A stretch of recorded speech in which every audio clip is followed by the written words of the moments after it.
बबुआ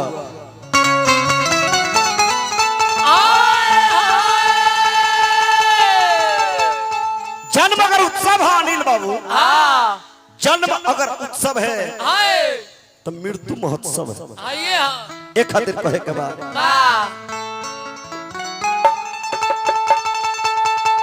कर्म तेरी अच्छी है तो किस्मत तेरी दासी है। कर्म तेरी अच्छी है तो किस्मत तेरी दासी है। तीर्थ प्रयाग में कुछ भी नहीं है, घर में मथुरा काशी है। माई बाप दुआरी पर एक गिलास पानी खातिर मतलब काह काट रहे हैं, एक गिलास पानी हमरा मिल गई। अब बेटवा पुतहिया मिल के बोल बम कन्हा पर कावर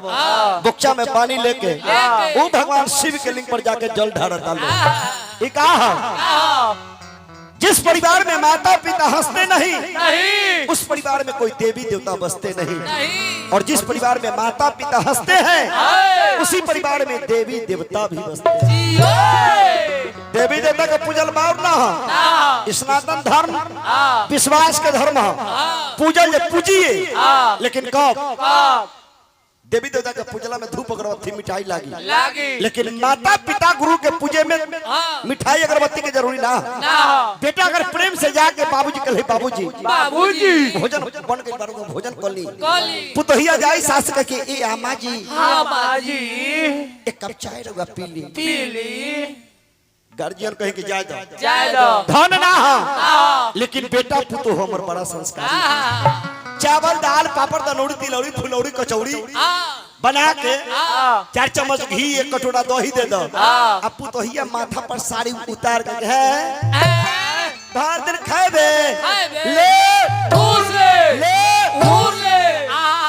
रहे तो पुतहिया पेट में लात धरे के जगह ना की करिया तो कूद जाइए ना पैसा बड़ी चीज ना, जहाँ प्रेम ना है प्रेम के बाद तो सब चीज ऐसे कहे के बाद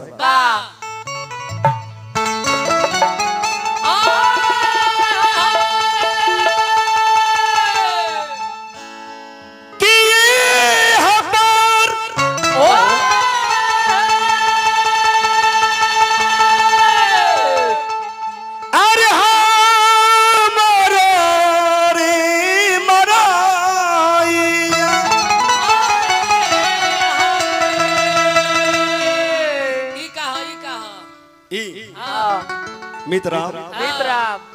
इमरैया हवा एमे भैंसी बाना एमे गौ बाना चाहे हमें बतू बान ना बान रगड़ा करतो कि अरे यहाँ पर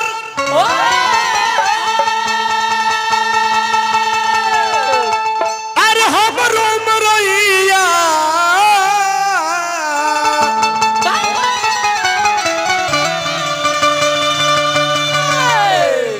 अतयो पर सैया जिया हो बरेना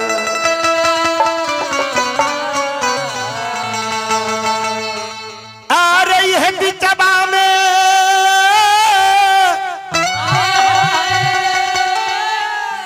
अरे है बरा कसाई परमात्मा के भेजल जमराज जाओ मृतलोक में मुकेश लोथा बहुत बदमाशी कर रहा है और उनका एथी से प्राण खींच लो। से प्राण कहाँ से खींचाता है? कन्हरो से तो खींच जाएगा ना कर होई छै। मुकेश लोथा जी के आदेश हो जाए चिट्ठी आई मलकाना से छाटा जे कारखाना से तो फिर मुकेश महात्मा के भीड़ी ना आई। अगर मुकेश महात्मा के आदेश हो जाए कि ना तहरा जाए के बबुआ जैसे तहरा बिल्टी कट गइल बा तो लोथा जी के भीड़ी में कोई जाई है ना। मंटन जी के आदेश हो जाए बहुत रुपया कमा के तू रखले है, एक छोड़ दू छोड़ 7 कट्ठा मार्बल टाइल्स ग्रेनाइट और सोना के हार पहन के घूमते सारा तारा सिस्टम रह जाएगा। किया रही बिचबा में देव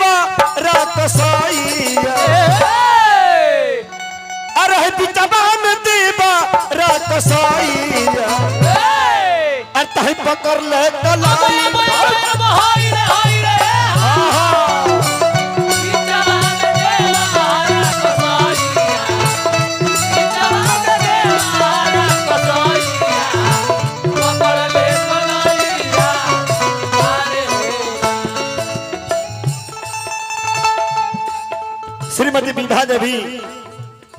उप मुखिया बखरी बनाई वहां के तरफ से 500 रुपया का पुरस्कार बाबे देखो छो दुकानदारी बुझाई ना समझ में भाई हमर पति तरफ छोड़ दऊ वार्ड संघ के अध्यक्ष प्रखंड अध्यक्ष श्री अर्जुन पासवान जी मंटो जी के बहुत रुपए का पुरस्कार दिलवानी ध्यान दो अब ना अरे बिचवा में देव रात साई बिचवा में देव रात साई तनको बाइक वाला लिया और तही पकड़ ले कलाई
सत के सौदा करे सदाचारी हीरा के जहरी पर खेला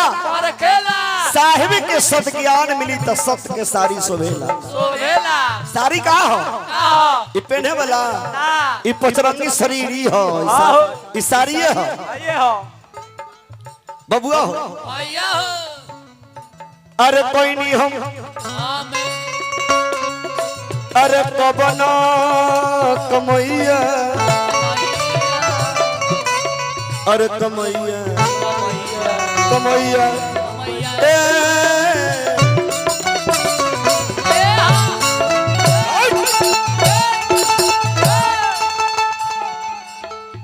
श्राद्ध देव स्वर्गवासी मरनी देवी सुपुत्र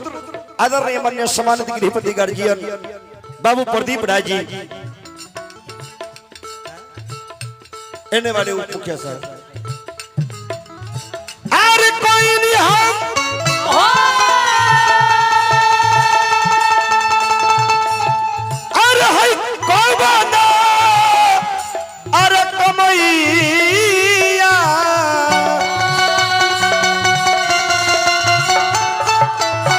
अरे कोई नहीं हम कौन कमैया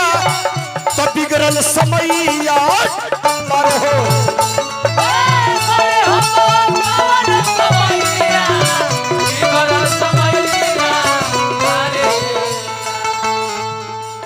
कर्म भूमि हो कर्मे से समय बनेला कर्मे से बिगड़ेला समय जब बिगड़ जाता है डाइन जोगी टोला पड़ोस के लोग हमरा नजर का पार लगेले राम न बिगड़िए पर केहू न बिगड़ी जिनका पर साक्षात भगवान के कृपा होई त कृपा होई कब जब निमन कर्म करब तो ऐसे अरे कहनी हम कबन कमैया त बिगड़ल समैया बारे हो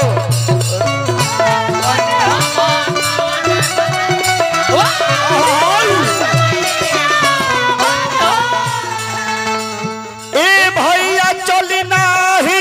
कहूँ रऊ पाइया चली नहीं कहूँ पाइया अकी हम बलमा बलाई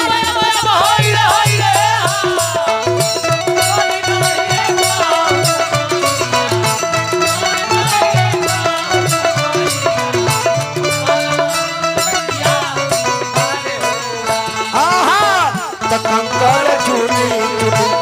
महला बनावाली लोग कहे घर कराए कंकर चूड़ी चूड़ी महला बनावाली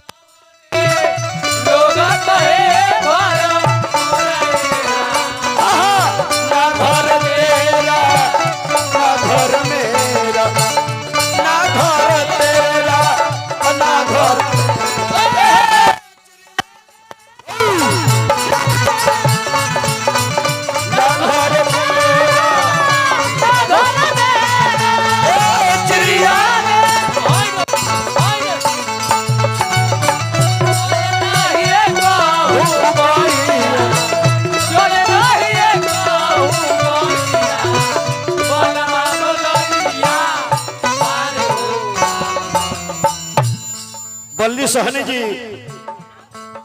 ग्राम पंचायत राज बखरी बराई राजा पकर उप मुखिया श्रीमती नीभा देवी उनका तरफ से फिर यह पुरस्कार सैकड़ों सैकड़ों के नीभा देवी की तरफ से उप मुखिया पुरस्कार मिल रहा। प्रणाम करम अभिनंदन है भगवान। हाय ले ली हाय दे दी भजन करती भाव ध्यान दो। अरे होई अब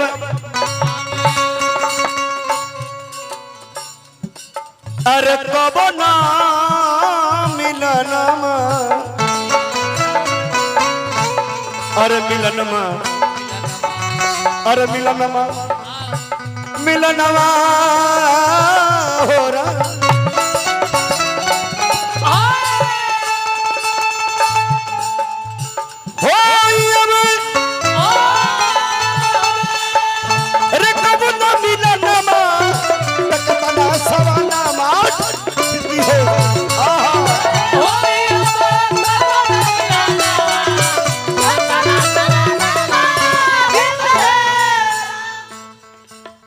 नाही मुहर देख बोइया अरे अइला नहीं मुहर देख बोइया अइला नहीं मुहर देख बोइया बेटा बेटी में ये फर्क मिली सबके इच्छा रहे कि भगवान हमरा बेटे दी है बेटी ना दी कौन कौन परिवार मोहल्ला के भगवान एक आदमी बेटियों दे दी है। बेटा बेटी में फर्क कहा मुकेश बाबू बेटा अगर परदेश है बाबूजी अंतिम समय में चल रहा है अंतिम स्थिति है उनका पिताजी का चाहे माताजी का तो यहाँ से पुतोहिया फोन करे हेलो हेलो के हम 2 बजे रात में के तू के हम महेशवा की मम्मी और रात में की बात है बाबूजी के तबीयत खराब थी तो की करिया मतलब स्थिति ज्यादा है कि ठीक है बाप रे बाप जिथुन चाहे बस तथुन मरे के कोई उपाय नहीं ना। अच्छा तोहर कैसन तबीयत है? हमार अपने बहुत बुखार लागल बहुत बीपी डाउन भेल है। अच्छा बाबूजी की स्थिति बताओ बोलबे कि नौटंकी 2 बजे रात में नींद से जगा दिले बड़ू का बात है बोल बाबूजी मर जाथुन साफ स्थिति ठीक ना अब भैया कथी करैल मुकेश भैया था भैया तो भर दिन पीले आने से नंगराइत रहे छ। बाप रे बाप कहां 13 नंबर पुल तक समझवा छु ना समझबाई त हम थाक गेलिए भैंसुरो हथिन ना तइयो हम अथी छू के बोल ले छिए कथी हाथ गोड़ छू के ओहो ना कहियो ना छुली छुबो ना करिया मेहररुआ कही मर्दा कही कि एक काम को हम चार्टर प्लेन से आ रहे हैं टिकट कटा के कोई जरूरी आवे के नहीं पैसा भेजबाबा हम यहाँ बाबूजी के सुइया भोंकवा देबे पैसा भेजबाई या बाबूजी के हम सुइया दवाई करवा देंगे ये बेटा मेहररुआ है से सिखाई आप बेटवा पूछ जाइए अच्छा ठीक है पैसा हम भेज देते हैं लेकिन बेटी कौन धन है जानता नहीं कौन नैहर में अगर पिताजी बीमार है भाई बीमार भतीजा बीमार खाली उनका पता हो जाओ हाँ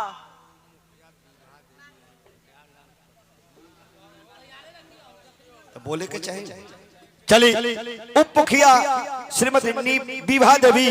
उनका तरफ से बार बार लगातार पुरस्कार आवत प्रणाम करम अभिनंदन है शुभकामना जय जयकार। वही बात अगर बेटी के अगर पता हो जाओ कि हमारा नैहर में भैया बाबूजी बीमार है माताजी बीमार है भाई भतीजा बीमार है वो पर पूरा राजपाट छोड़ के जे फाटल पुरान पहले रही वही नंगे पाँव वहां से भागल आई अब मैके में नैहर में आके देखी कि हमारे भाई भतीजा बाबू माई कैसन बालो ना हो तब बेटा बेटी में उतना फर्क है बउआ ध्यान दो क्या रहो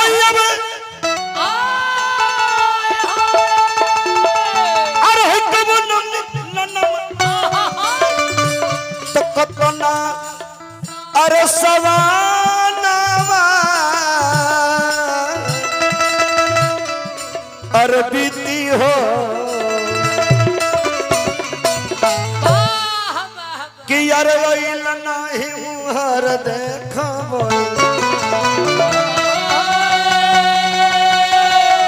आ कि हो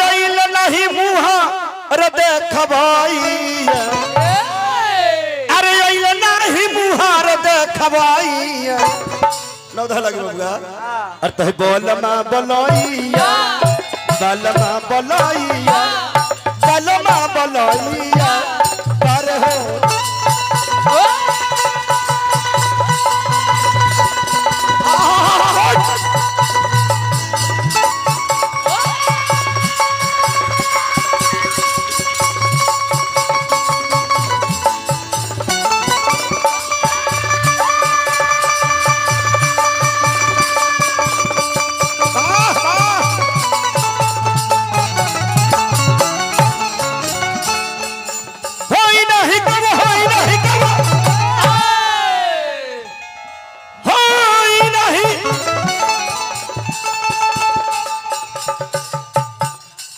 बखरी पंचायत के उप मुखिया श्रीमती विभा देवी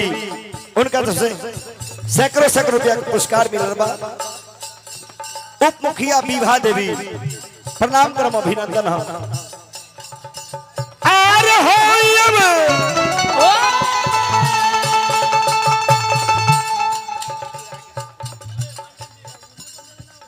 चलिए बाबू शिबू राय जी के पत्नी उनका तरफ से भी माता जी की तरफ से 100 रुपया का पुरस्कार बा अभिनंदन प्रणाम करम अरे काबू न मिलनवा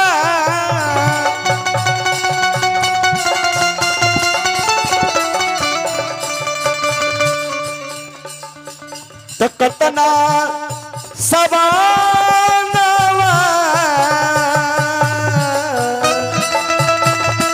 अरे बीती हो कोई भाई के गाड़ी का मोटरसाइकिल का चाबी खो गया है और कोई भाई के मिला हो तो मंच पर जाकर जमा कर दे बाइक के चाबी ओइले नहीं मुहार देखबाई ओइले नहीं मुहार देखबाईया बलमा बलैया पर हो राम ओइले नहीं मुहार देखबाईया ओइले नहीं मुह देखबाईया बलमा बलैया पर हो राम ओइले नहीं मुहार देखबाईया ओइले नहीं मुह देखबाईया बलमा बलैया पर हो राम।